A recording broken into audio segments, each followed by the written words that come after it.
Sumi auto থেকে নেমে অটোওয়ালাকে ভাড়া দিয়ে যখন চলে যাচ্ছিল তখন পেছন থেকে অটোওয়ালা ডাক দিয়ে বলে, মা একটু শুনে যাও, এই নাও মিষ্টি খেয়ে যাও, এটা আমার ছেলের চাকরির মিষ্টি। আমার ছেলে একটা সরকারি চাকরি পেয়েছে, এখন আর আমাকে অটো চালাতে হবে না, তুমি আমার ছেলের জন্য দোয়া করো কিন্তু। সুমি বলে, ও আচ্ছা তাই, তাহলে এটা তো বেশ খুশির সংবাদ, আপনাকে আর এই বয়সে কাজ করতে হবে না, এখন বাসায় বসে ছেলের ইনকাম খাবেন, অবশ্যই দোয়া করব।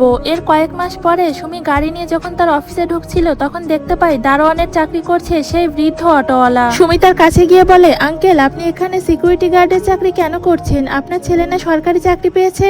লোকটি তখন বলে, কিন্তু মা তুমি এটা কিভাবে জানলে? সুমি তখন বলে, আপনি মনে হয় ভুলে গিয়েছেন, কিন্তু আমার মনে আছে, আপনার ছেলে চাকরি পেয়েছে সেই উপলক্ষে আপনি আমাকে মিষ্টি খাইয়েছিলেন, কিন্তু আপনি এখন সিকিউরিটি গার্ডের চাকরি কেন করছেন? তখন ওই লোকটি বলে, দুঃখের কথা কি বলবো মা, ছেলে সরকারি চাকরি পাওয়ার পর বউ নিয়ে আলাদা হয়ে গিয়েছে, আমাদেরকে দেখে না, এই রকম ছেলে যেন কারো ঘরে জন্ম না নেই।